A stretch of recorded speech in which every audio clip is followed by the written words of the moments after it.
I'm here with Cardiff Devils Managing Director Todd Kelman, and Todd, it's been a crazy few months. Lockdown. I can see that you're very happy that hair salons will be open in the near future. That's the first place I'm going. Straight to Ken Pickton's. There's a good sponsorship plug for Ken. It's been a crazy time within the club as well. Andrew Lord, of course, announced that he was leaving a couple of weeks ago.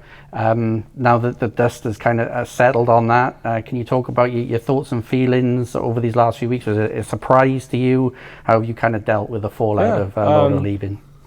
Well, it wasn't a surprise to me. Obviously, like, me and Lordo are close, and I was, in on the, I wouldn't say the decision making, but I was in on knowing when he was getting interviewed and who he was talking to. And I think anyone in a position looking for a new job needs someone to bounce ideas off of, and luckily he had enough respect, and I think we're close enough that he wanted to talk to me about the opportunities. And if anything, and the fans might not want to hear this,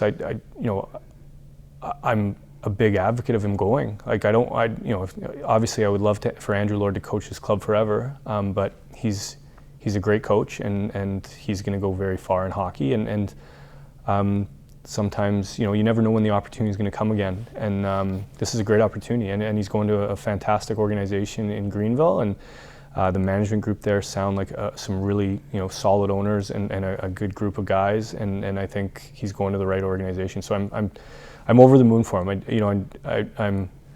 Me and Lord have had enough emotional outbursts over the last few weeks that I won't get emotional today, but I'm always going to look back fondly on the time he was here with the Devils, and on the ice with his success, but also off the ice with our friendship and what we've built together. It's something I'm really proud of, and it's a great opportunity. Very, very, very happy for him, and I know he's going to do great. In a strange sort of way, does this ignite a fire in you because it's a new, fresh challenge, bringing a new vision into the club and finding someone that fits into this ethos? I know disappointment was the first feeling, but now is it quite exciting that you get to have a bit of fresh pair of eyes come in? Yeah, I think, if I had the choice of the two, I would have kept them. No, I think it's always exciting when you get to be part of the process of finding a new coach and trying to find the next guy to guide the ship. The good thing is we've got a great core of players that we've already announced, and some more to announce. But those guys, we've all talked about it. Like, we have a pretty tight relationship with the guys as well, and we've all talked about it, and it's exciting to think, it's exciting to find that next person of who will fit in. And I mean, that's the thing, they have to fit in. We don't need someone to come in and be like, okay, it's my way now, and we're going to do things different and forget about Andrew Lord. And I'm not saying, on the other hand, we need someone to come in and be Andrew Lord 2.0, right? We want someone that can come in and take over a very successful organization. It's a very different time frame and situation than when Andrew Lord had to take over the Cardiff Devils, right? And they both have different obstacles. Like, Lordo coming in to coach after what was a pretty tumultuous year the year before, and people always say, well, he couldn't have gone anywhere but up, but that's not true. Like, he could have failed miserably, and he didn't, and that was part of the rebirth of the club. And I like to think that we're at a different, I think it's probably easier to come in now than it was when Andrew Lord came in and took over. And I think you're coming into a club where you've got, think of some of the guys, and I can't say who's not back yet, because I don't want to give away any signings yet, but I mean, you're coming in with, most coaches would love to come into a club with Joey Haddad and Joey Martin and Mark Richardson and Stephen Dixon and Evan Mosey to start, right? It's a pretty good core. And not just that, but you've got some guys and some more guys that will return from this core that we keep talking about that have been with us for a number of years. And, we're not full of surprises usually in the summer in signings. And there's probably fans that probably want more new names, but for me, having a good core of guys come back every year is part of our success, and that's why it shows the job that we've done, and also it's shown the commitment to winning and the commitment to the Cardiff Devils that these guys show. So you'll see a lot of faces from last year coming back, and that's kind of been our recipe for success. So the next coach will be, understand what got us here, but also will probably put their own spin on things. And Lordo said in his interview, it's never a bad thing to have a different person, yelling at them or cheering them on or giving them advice. It's pretty rare that a professional hockey player has had the same coach for 6 years. I was in Belfast and I was there for 7 years. I worked with 4 different coaches. So it's interesting. And I agree with you. Like it's an obstacle, but it's an exciting time to get to be part of this. Also, we need to touch upon Luke Pickett as well, another piece of that coaching puzzle that was behind the bench for the last few seasons. He's going to save the world, I guess. So what a huge opportunity. And unfortunately, Pickett's brains have finally got him out of the game of hockey. With that, it's one of those things where when Pigsy finally told me he was leaving, like when we actually made it public, we knew a couple weeks before that, me and Lordo, but we like to keep secrets we like to keep other people's secrets. There's some teams that could take that advice.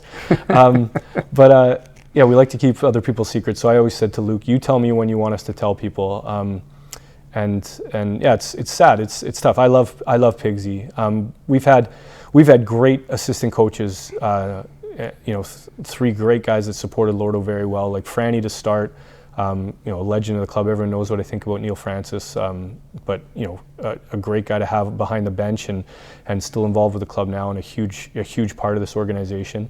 And then Jamie Elson, he started working with me when I got here from day one and worked in the office and did a little video on the side and then started doing more and more video, and then before you know it, he was full-time behind the bench. And then Pigsy, of course, moving from playing to being an assistant coach and did a terrific job. So I think Lordo's been really lucky to have 3 great guys that he clicked with, and were great at supporting the job that he did. But I'm going to miss Pigsy.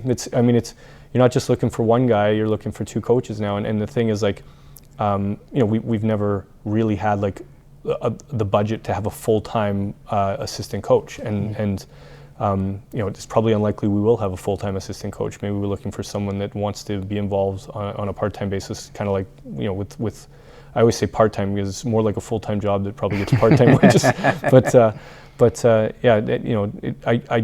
I probably have less of an idea of who is going to be the assistant coach than I do about who's going to be the head coach.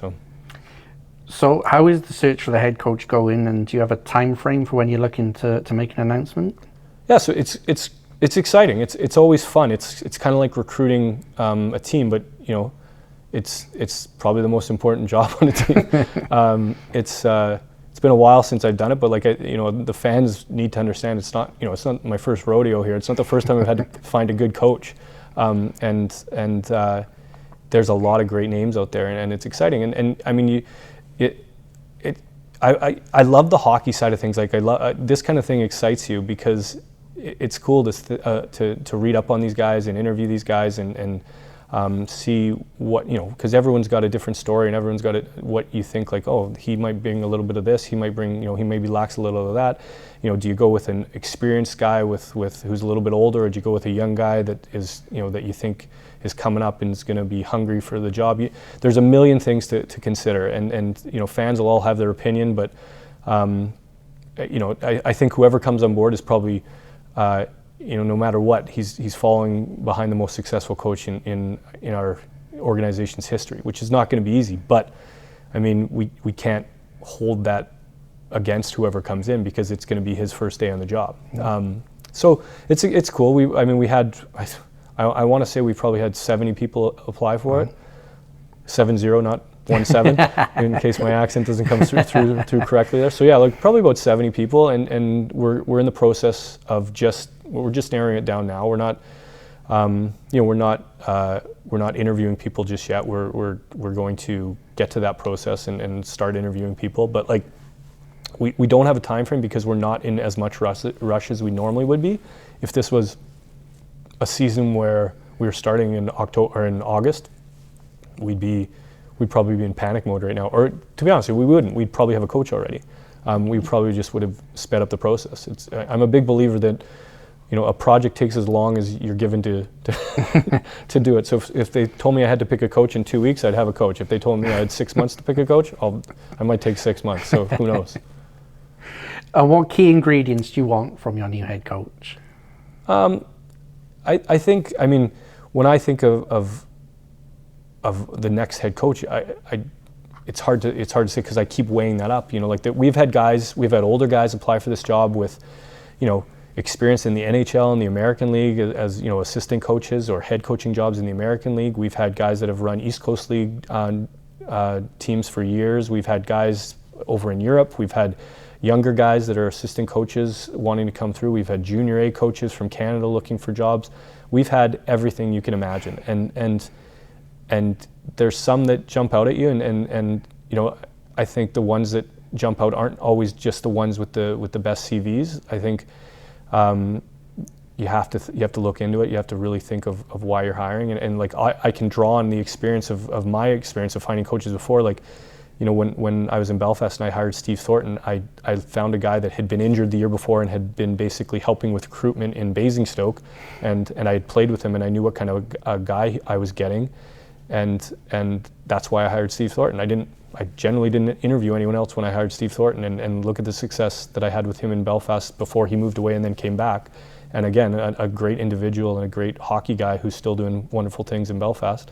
When I hired Doug Christensen, he had been a player coach in Edinburgh, an organization that hadn't had much success, but a team that I probably thought had the 10th best budget in the league, and he was in 6th place. And I thought, man, if he can do that with that, what can he do with a bit more money? And I liked the way he coached, and he kind of blew me away in the presentation. He came with a stack of binders filled with how to beat every opponent, including the Devils back then, and I liked that. And so for me, like, I think the interviews are going to open up a lot. I think once the beauty, I guess, is the unfortunate thing is you like to do face-to-face interviews, but the good thing with Zoom nowadays or Teams, I don't want to advocate which brand we're using. You can do face-to-face interviews over the internet, and you can get to know someone because you're still looking in the eye, and they have an opportunity to make a presentation on what they can do. And I think for me, the one thing that I always really liked about the way Lodo coached was his attention to detail. He had a system for everything. The way he ran his practices, the way he cut video, the way he spent time with individuals on a weekly basis and broke down their individual video and talked to them about what they needed to improve, and his commitment to getting better every day. So all those things will play a factor. I don't think gone are the days where a coach just has a really good resume and then that he comes in and yells and says it's my way or the highway. Like those days are gone, and I think whoever we get is gonna be part of the new wave of coaching. Whether he's an older guy that understands the new wave of coaching, or he's a young guy that is hungry for the job. I think that attention to detail, that understanding of video, and also recruitment experience or connections, because this job is a lot of it's to do with recruitment. So whether you get a guy from the American League or from some of these European leagues that don't recruit their own teams, they'll have to understand that part of this role is recruitment. Or you get guys that have done it their whole careers, like in U.S. college or the East Coast League, where they pretty much do similar jobs to here, where they recruit and build their own teams. That's a huge part of this. I mean, you think of you can be the best coach in the world, but if you haven't recruited a great team, it's hard to replace guys mid-season, and the cost of that. And I mean, if you look at one of the most amazing facts over the last 6 years is we've never actually fired a guy, which is actually insane. But I mean, I actually don't think I ever fired a guy in Belfast either. I don't remember I remember two guys leaving for much better contracts. But yeah, I mean, that's why I've always been a big believer in getting it right from the start of the season. And so yeah, so I think that ethos of what our organization is about is going to be, the new coach has to buy into that, and I think they will, because the one thing that's overwhelming from these people that are applying for this job is they know about the Cardiff Devils now. They know about the league, and whether that's they've read about the league, they've done their research, they've heard good things, or they've seen that we've competed in the Champions Hockey League, which is something we couldn't have said a few years ago. All that stuff has helped, and our league as a whole has a way better reputation than it used to be, which is great. It's something that I've been fighting for 13 years of running teams, and a lot of coaches have gone through that as well. The worst thing is a reputation that we're always facing, that, you know, the British League is a goon league and this and that. And I know there's probably fans out there going, yeah, man, I wish it still was a goon league. But like, gone are the days where there's 3 or 4 fights and you know, you're playing 3-line hockey and there's no skilled players and all that kind of stuff. Like, we have a great level of hockey now, and I think the more educated fans now can appreciate the skill and speed as well as the toughness. You know, I'm not against fighting. Like, I don't think that. You know, I love when guys drop the gloves for the right reasons, and I'm as big a fan as anyone when Mark Lewis gets that look in his eye and drops his gloves. But you know, gone are the days of guys squaring off at center ice in warm up and all that kind of stuff. Those are gone. And I hate to say it to all those people that want that. It's never happening again. And I think that's part of hockey now. And so yeah. I mean, I wish I even remembered the question, Gaz. You did answer it, Todd. Okay. It's okay. So that's on ice sort of matters touched upon. Yeah. You've got so many more jobs, including the off ice organization, and you know, the Devils have taken the view to carry on as normal, announce signings, keep things ticking over during the summer. There has been some rumblings from other teams in the league and other fan bases that maybe with the uncertainty in the world at the moment, this is a little bit irresponsible. Can you just touch upon why you've chosen to carry on as normal, and sort of how you feel about what's going on in the world at the moment? I've seen that as well, and I've heard that exact word used, irresponsible. And I mean, you know, it's a strange time right now, and you know, I run the team and the business the way myself and the owners think we should do it, and I have complete respect for the teams that have been quieter during this period or haven't announced any signings, or maybe aren't even, you know, thinking of announcing any signings until they hear something from the government that goes, you know, makes the season go ahead 100%. But like, you know, hearing that it's irresponsible to try to build a team for next year, I mean, I don't know what to say to that, because everyone, you know, I wouldn't comment on their strategy, so I don't think it's anyone's business on them thinking that, you know, it's irresponsible of me to sign players, because, you know, like, I'm not signing these players to guaranteed contracts that are going to put us into bankruptcy if a season doesn't happen. Like, these players understand what they're signing up to, just like every player in the world probably understands that, like, we are in uncharted waters right now. And what would I say to the Cardiff Devils fan base? What would I be saying right now to them if every day they were emailing us or contacting us and saying, what are you guys doing? Why aren't you signing players? What's going on? What's going on? And I said, well, I'm just going to wait to find out if there's a season, and then I'm going to start my job.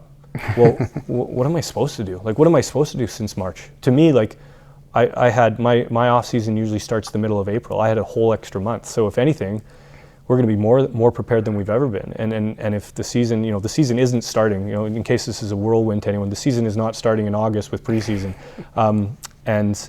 And what would I tell people if I wasn't building a team, and if I wasn't, you know, continuing building a business? And you know, we've tried to do something every week on our website. We're trying to keep people engaged, and whether that's with a classic game or interviews like this, or, you know, we've got things like quizzes planned, and everyone's trying their bit to keep their fans involved. And if anything, I mean, we've learned a lot this offseason of what we should be doing in the offseason to keep fans involved. But irresponsible? I don't think it's irresponsible, because I think it would be more irresponsible if I wasn't building a business for my fans. And yeah, you know what? If on September 1st, Boris Johnson comes on the TV and says, sorry, there's going to be no indoor gatherings, there's going to be no season, then I've worked really hard since March 15th for nothing.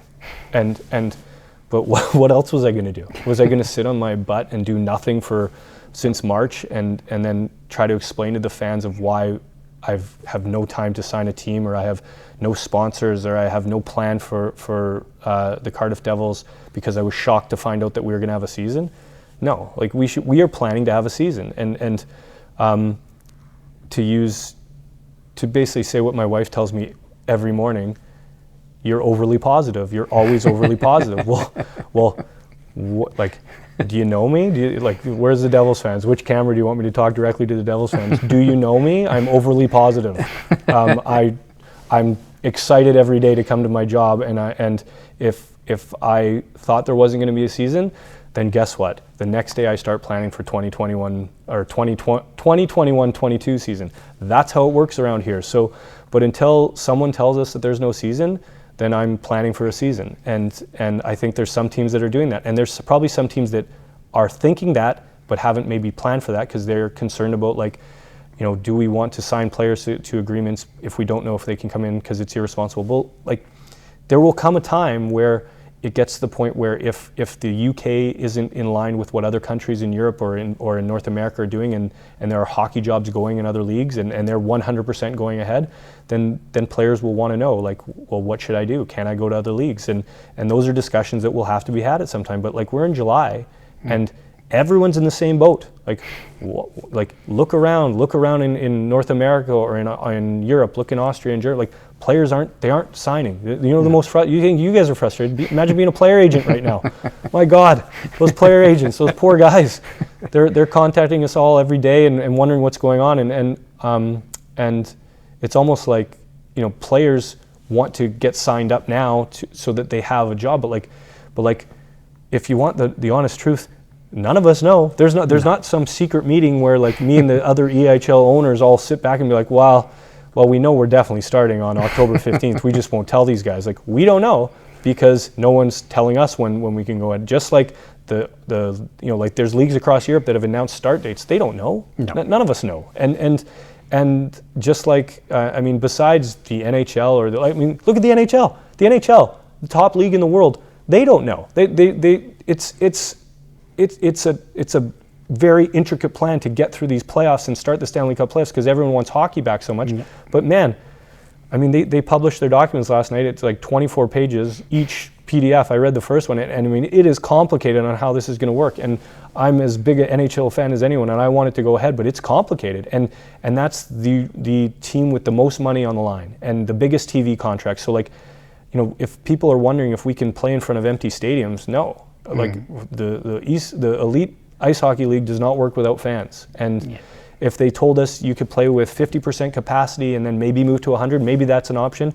If they said 75 and maybe move, but if they said that there's no fans allowed and you guys are going to have to play your games behind closed doors, no, it doesn't work that way. And maybe myself as, you know, as an MD of the Devils or as a representative of the elite league, we haven't said that enough or we haven't told people enough, but like, I would assume that most people understand this. And, you know, if you're sitting at home and you're furloughed and you're not working and you drive by the rink and the rink's closed and you drive by the football pitch and the pitch is closed and all these things are closed and the swimming pool's closed, like, we're not going to surprise it on you and all of a sudden have a season without giving you ample time. And the way I would say it is, I would say it takes 6 weeks to 8 weeks to get up and running. So if tomorrow Boris Johnson comes on TV and says, we're good, you know, ice hockey can happen again, or ice rinks can open and you can have fans, you can have 3,000 people.